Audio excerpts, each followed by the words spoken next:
Lesbian Detectives. Unsolved cases. She's still missing. Yeah, they haven't found her yet. Well, let's talk about it. They say he vanished without a trace. Could it be a psychotic break or a tragic accident? Police don't know where the body went. Unsolved murders, body still missing. That's unheard. Where's the witness? Lesbian detectives, what's going on? City on high alert, this out the norm. He did what, the who? Man, that ain't real, these crimes ain't true. Then come uncover these theories with us. We live right now, tuning in is a must. Live right now. Lesbian Detective. Lesbian Detective. We about to start the show, so get your popcorn ready to go. Pay attention to the message. I present to you the Lesbian Detectives. This is Lesbian Detectives. I'm Sierra. And I'm Elizabeth. And we are here talking about missing and unsolved murders. We are discussing cases that you have forgotten about or never even heard of. So sit back, relax, and let's start this podcast.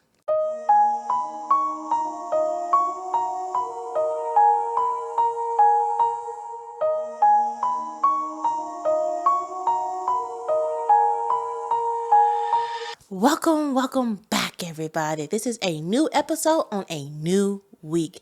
And I wonder if you've seen us on YouTube, like, Sierra, why are you wearing this jersey? Because my wife surprised me with my favorite player jersey. And the next day she got traded. Diana Carrington, Yeah. Dallas Wings to Minnesota Lynx. Yeah, so now I got to retire this jersey and get her new jersey, which we do not know her new number yet. I hope she gets like number 5 or number 11 or 10 or 12. Like, I have a lot of numbers I hope she gets. So we will see what her number is, and I am so excited. Nonetheless, we're going to follow Nay Carrington wherever she goes. We love her. We also are a big fan, or at least I am, of Paige Buckers. And Gabby Williams, Angel Reese. Let me know if y'all can find a pattern. or the Stud Bros too. Well, they're under some heat, so... Yeah, but I still love them. So they're DJ best friends, so we can't, sometimes your best friends do dumb stuff, so it's okay. Yep. This case right here was actually a case suggestion. This guy, he found us on one of our earlier episodes, and he came to me personally like, hey, I actually looked into this case that you guys did. I have so much information. If you ever want to redo it, or like, because he believed the case will be solved soon. So shout out Jason. He's the one who's seen me this case. He's the type of person that he likes to look into old cold cases and do the research and try to put them out there. So thank you, Jason, for bringing us this case, and also for the job that you are doing out there. He also is on Reddit, so I'll put his Reddit down below so you guys can see. He actually kind of really helped me write this case. He gave me so much information. So thanks again. Thank you, Jason. Shout out, Jason. The desert keeps its secrets. Not buried deep, not locked in vault or dark forest, but in plain sight, in alleys littered with dust and beer cans, in dumpsters behind script malls, in cars that sit too long on a quiet street. The kind of secrets that aren't supposed to be found. It happened on an October night when the air still carried heat from the long Arizona summer and the city hadn't yet cooled until fall. A young woman vanished, not into a storm of panic, not with sirens and screaming, but quietly, softly, as if she had simply slipped through a crack in the world. One day she was seen laughing in a bar. Hours later, gone. No trace, no witnesses, no goodbye. Until something appeared. 2 arms wrapped in plastic, discarded like trash. No face, no torso, no name attached. Not yet. Only silence, the kind that stays. Years will pass before someone was held responsible, but even then, the truth never felt whole. The body was never found. The story was never clear. And the question still lingers like heat on pavement. Did they catch the killer? Or just someone who fit the story? This is the case of Diana Vicari. Tucson, Arizona, October 1992. The heat hadn't quite let go of the desert city. It lingered into the fall like a ghost refusing to move on. The night was still warm, and the wind carried the smell of dry earth, exhausted and old cigarettes. It was the kind of place where secrets could disappear into the sand, and sometimes people did too. 19-year-old Diana Vicari was the kind of girl who didn't disappear easily. She was beautiful, bright, and deeply impressive. The kind of person who seems destined for the stage. A drama student at Pima Community College, Diana had a personality too large for a quiet life. She had dreams that stretched far beyond Tucson. But in the final days of her life, those dreams would be reduced to a whisper. Then rumors, then the unspeakable. Diana was last seen on the night of October the 22nd, 1992. She had gone to her drama class that evening. Ordinary routine. But what happened after has remained a mystery for more than 3 decades. That night, witnesses said she ended up at a local bar, a rough around the edge place called the New Orleans Lounge. It wasn't the kind of bar you went to for cheap beer and pool. It was the kind you stumbled into when you didn't want to be found. A flickering neon sign out front, worn vinyl stools inside, and the kind of darkness that makes strangers feel safe with secrets. At some point near midnight, Diana was seen again, this time alone, near the Tucson Convention Center. No one knows who she was meeting, if anyone. No one knows what she was thinking as she moved through the downtown shadows, alone, in a city that would soon swallow her. By the next morning, she was gone, and by the following evening, her body began to surface piece by piece. A woman digging through a dumpster behind a downtown building came across something she would never forget. Inside a trash bag, she found 2 severed arms, pale, stiff, and meticulously wrapped in plastic. Whoever had done this wasn't impulsive. This wasn't a crime of passion. This was methodical, cold, intentional. It didn't take long for investigators to confirm what Diana's family already feared.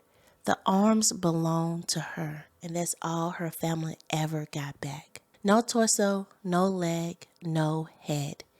Nothing that could be placed in a casket and buried. Just arms and a grief too vast to carry. Diana's disappearance rattled her family, but it didn't shake Tucson the way it should have. The media paid attention briefly, but her case faded quickly, buried under the weight of headlines that lack of a full body. In 1992, unless there was a face on the news, there was no story, and Diana had no face left to show. Her car was found later, parked on a quiet neighborhood street. The door was locked. The alarm was still armed. Her purse and keys were inside. What made that detail even stranger was the car was parked on the same street where the mother of Diana's drama teacher fiance lived. A coincidence or something more? Her family had questions, but they didn't have the time to get answers. In the years that followed, Diana's family would slowly disappear too. Her parents, her brother, eventually her sister Debbie, the last one, still trying to speak for Diana. All passed away without knowing the truth. 5 years later, after Diana's remains were discovered, the Tucson Police Department made an arrest. His name was Lemuel Pryon, a transient man with a violent history, a loose grip on reality, and a face that gave people pause. At the time of the murder, Pryon had been living and working in Tucson, employed briefly at a nursing home. He had prior charges for assaulting his own father in Utah and was known to associate with sex workers and drug users. There were disturbing stories, half whispers, secondhand accounts about things he'd said and done, but no hard evidence ever linked him to Diana Vicari. Until a name from the past came forward, Troy Olson, a local DJ who had worked at the New Orleans lounge the night Diana vanished. He claimed to recognize Pryon's face from that night, but only after seeing it in the newspaper years later. His recollection changed over time. Initially, he said Pryon looked familiar.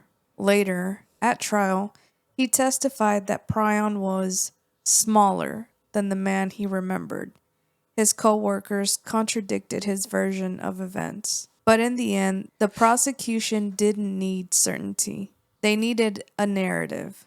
And Lemuel Pryon, with his violent past and strange demeanor, made a perfect villain. In 1999, Pryon was convicted of Diana's murder and sentenced to death. There was no murder weapon, no full body, no DNA, just a truck that resembled his, a DJ's shaky memory, and the testimony of a prison snitch named Jeff Brown.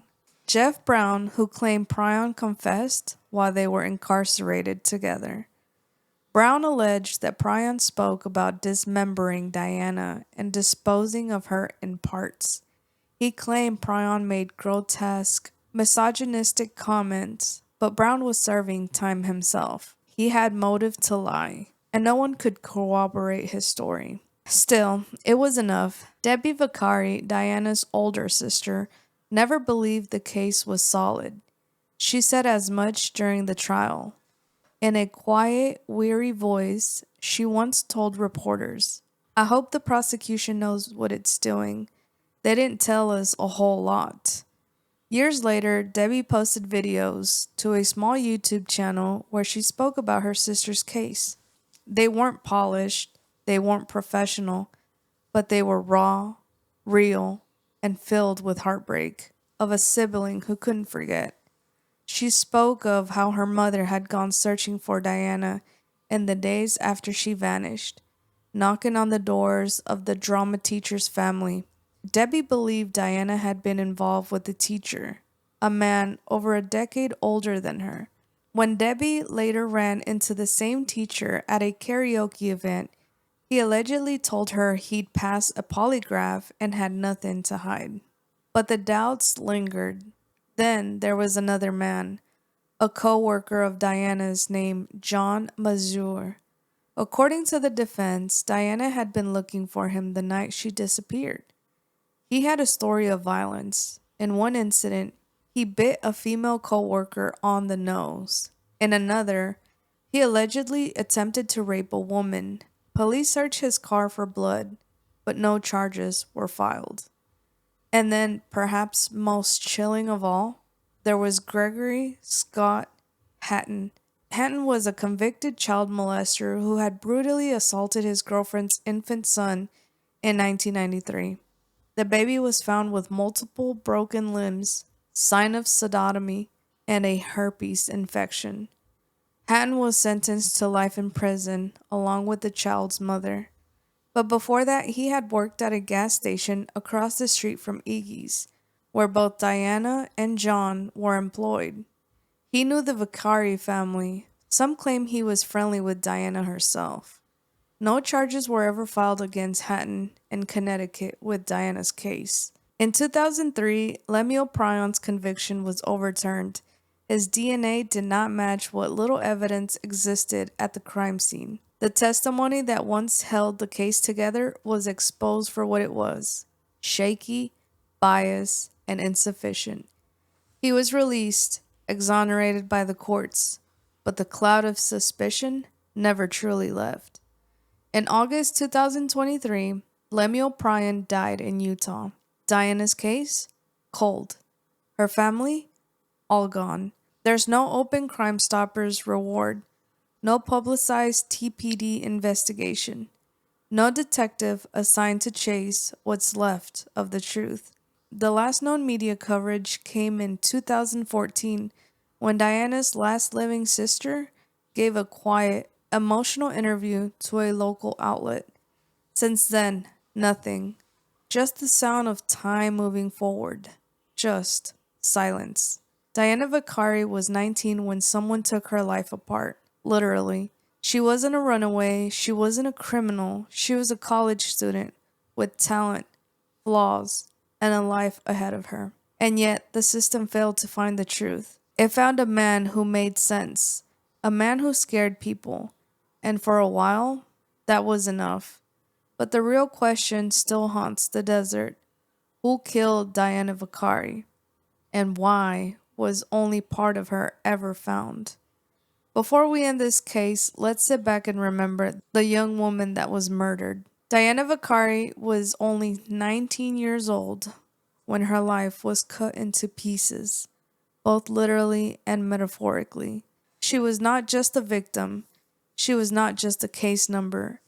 She was a young woman with dreams, with a voice that wanted to be heard on stage, with a light in her eyes that hadn't yet been dimmed by life. She was funny, vibrant, complicated.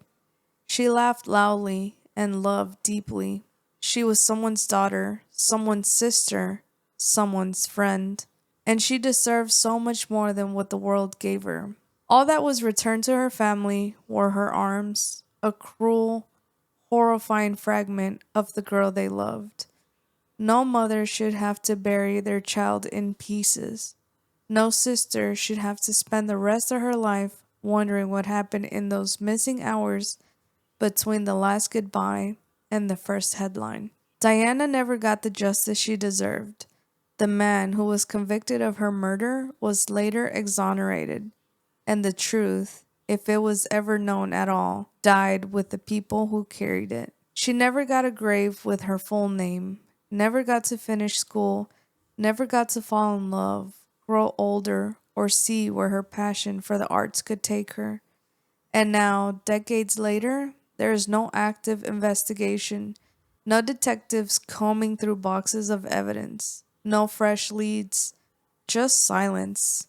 A silence that's almost worse than violence, because it means the world moved on. But Diana shouldn't be forgotten. She was a girl with her whole life ahead of her, a life that was stolen, and a story that was never told completely. And maybe that's what she needs most now, to be remembered. Not for the way she died, but for who she was before the darkness came. Diana Vicari mattered. And until the full truth is known, until every question is answered, her story isn't over. Not yet. This is the case of Diana Vicari. Now let's get into some theories. Theories. Let's get into some theories. Let's get into some theories. Everyone is a suspect until proven guilty. Let's get into some theories. Lesbian detectives. What type of thoughts you thinking? What theories running through your mind? I'm thinking all types of suspicion. Uncover the truth, what we can find. Witness say they saw somebody creeping out the back door. What you think they did it for? That's so crazy, I'm not sure. They found a car, where could she be? Here go another puzzle piece. Researching through your history. It's plenty unsolved mysteries. Everyone is a suspect until proven guilty. Let's get into some theories, yeah. Let's get into some theories. Let's get into some theories. Everyone is a suspect until proven guilty. Let's get into some theories. Lesbian detectives. You or me? Go ahead. First of all, it was a lot of people I feel like the police didn't actually just looked into, you know? And I just want to know, why was she hanging out with all of these types of people? well, I don't believe like all these people was really like around her, because you got the one who was convicted and let go. He was just like going through town to town. Brian, he really didn't know her. He was just like, say, a traveler. He was just like going town to town. But then you have her coworker, John, that she really did know Brian was the one that got convicted and then let go. and then exonerated. And then John was a coworker. So that means like they knew each other. She was actually looking for him.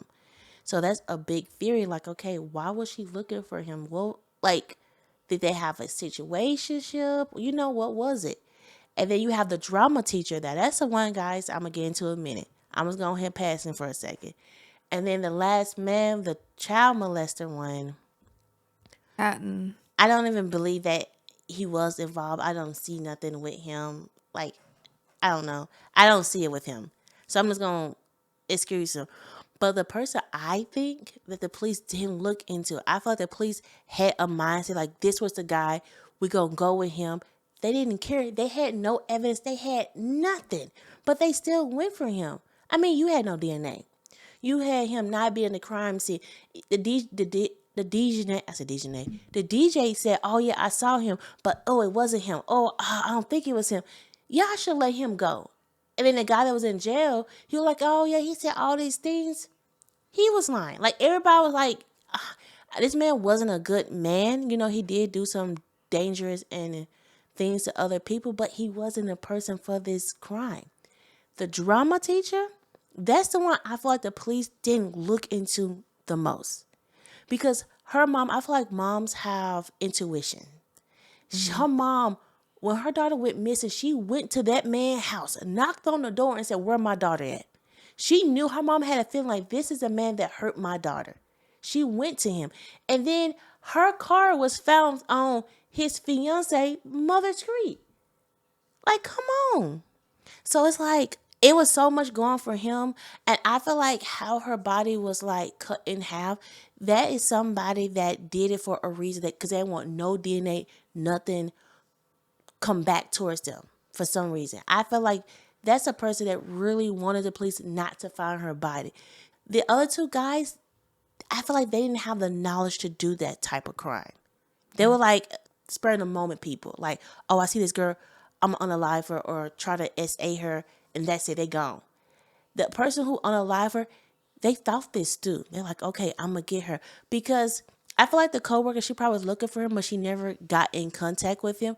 But when she went and she was standing in downtown waiting on somebody, I felt like she probably was trying to talk to the drama teacher. Like she was trying to wait for like somebody to come meet her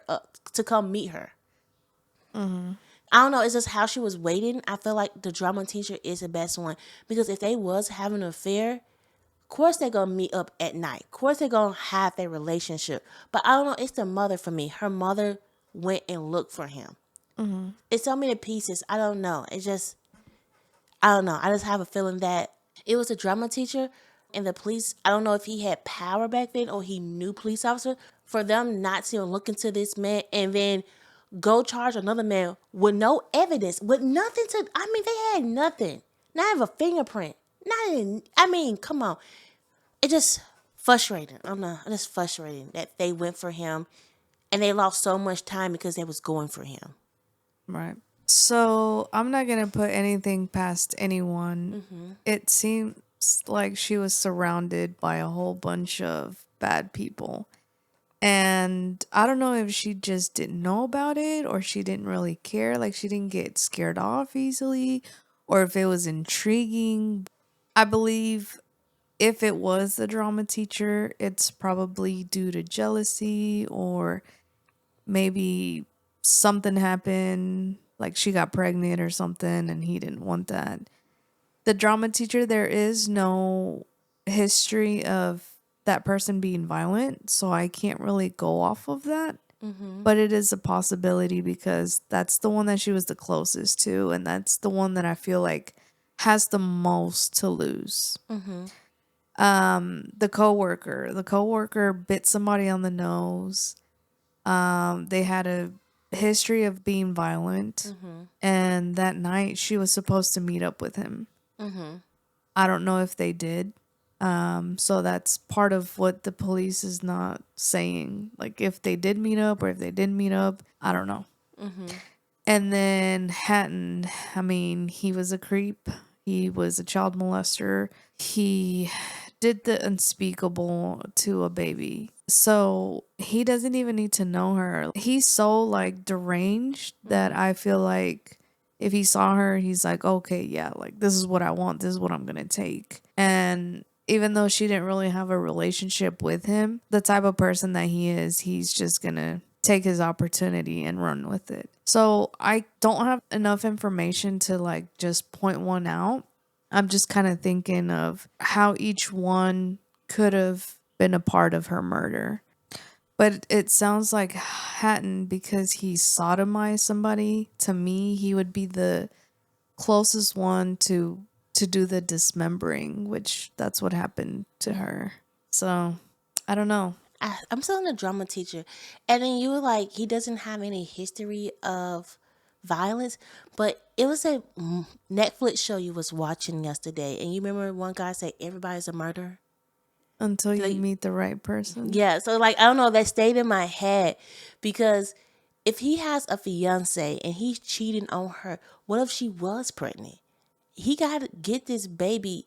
You know, he had a solid situation, but then he got to cut her body parts off because if they found a baby, they could connect him to her. You know, like Right. that's a big thing because I don't know how if she believed in abortion or stuff like that. We don't know if she was like in love with him, want to be with. We don't know all that. But for some reason, her whole family is going for this one man. That doesn't mean like, oh yes, they're right. But for her mom to say like, I don't know if that was having an affair, but her mom had a feeling like he is the one. You know, Yeah. because I wish the police look into him a little bit more. Like he even told her this was like, oh, they gave me a polygraph test. That was it. But I feel like if he really unalived her and cut her open, the blood will be everywhere. You know, everywhere. There's no hiding it. Even years later, the police can go to his home because you can clean blood, but it's like one little trace everywhere. I've been washing bones, y'all, so don't judge me. But the blood will be there. Because the other two guys, I feel like they don't have like, what is it? Motive. Motive, but also the space.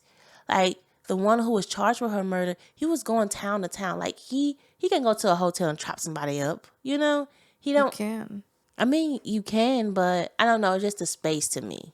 The space at the Like you have to have like if he unalive her in a hotel or a motel, there's so much stuff will be left behind that it's hard to even think about. But say you do it in a motel, like how are they gonna link that to you? There's so many people that check in, like you can't really put a definite timestamp I on mean, when if it happened. you check in the hotel, they have your information. Right, but how many other people have checked in before you or after you? You get what I'm saying? Like you won't know. I get what you're saying, but I can break that down though.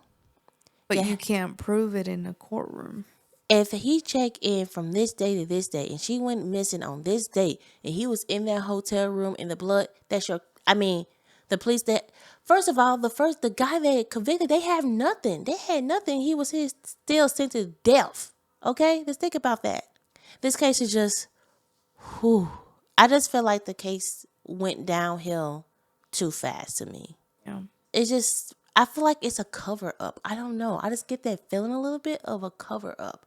That I feel like the police knew who did it or somebody in power did it and they told the police like, oh, when they found the arms, like, oh shoot, let me like, you know, tell my friend to have my back. Because the other guy who the other guy who was charged with the unaliving, they had it's like nothing lined up for him to even go to jail or go to trial. I don't even know how he was convicted. Probably because of his past.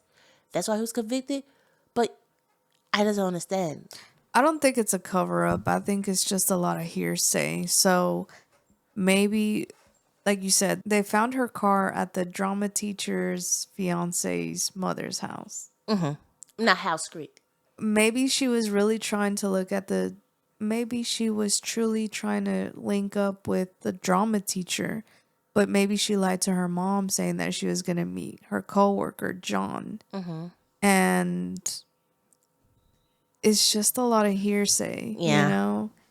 So I don't think it's a cover up. It's just people are trying to get their story straight, but they also don't want to say too much to where, you know, they can be linked or found guilty. So honestly, I think that's what it is. And maybe the police just didn't put enough pressure or enough time or enough personnel to get this case moving. And it seems like everybody else just kind of forgot about it. It wasn't even really like news or in the headlines because nobody really took the initiative to care. Mm-hmm. So it just kind of disappeared. Yeah, I agree with you. It is sad that like her whole family is just gone. Her sister YouTube, guys, I will put the link. Her sister sung a beautiful song about her sister. We will try. If we can't, I will add it to the link because we don't want to be violated for copyright, all that. But it is a beautiful song. I listened to it and I did tear up because you could just hear the pain and the raw of this lady singing for her sister. It's just the raw feelings. It's just sad, guys. It's just sad. And hopefully this case will get out there to the right people to get her case solved. Because as I say, every case is solvable. It just takes the right detective to solve it. Yep. Well, this is our case. Please send in your case suggestions in. And also give us a 5-star rating on all podcast platform. Go check us out on YouTube so you can see my jersey because it's like the last time you will see it because I gotta retire it. And just follow us on all our social media so you can stay in touch with us. If you want a case on this podcast, please inbox us, write it in the comments below, get it to us, and I will do it because this one was actually a case suggestion. So please let me know your case that you would love to hear our theories about. It's one that's coming up soon. My theories gonna be wild. So this is Lesbian Detectives. I'm Sierra. And I'm Elizabeth. Don't forget, everybody's a suspect. So proven innocent. Bye. Lesbian Detectives. Unsolved cases. She's still missing. Yeah, they haven't found her yet. Well, let's talk about it. They say he vanished without a trace. Could it be a psychotic break or a tragic accident? Police don't know where the body went. Unsolved murders, body still missing. That's unheard. Where's the witness? Lesbian detectives, what's going on? City on high alert, this out the norm. He did what, the who? Man, that ain't real, these crimes ain't true. Then come uncover these theories with us. We live right now, tuning in is a must. Right now, Lesbian Detective, Lesbian Detective. We about to start the show, so get your popcorn ready, let's go. Pay attention to the message I present to you, the Lesbian Detectives.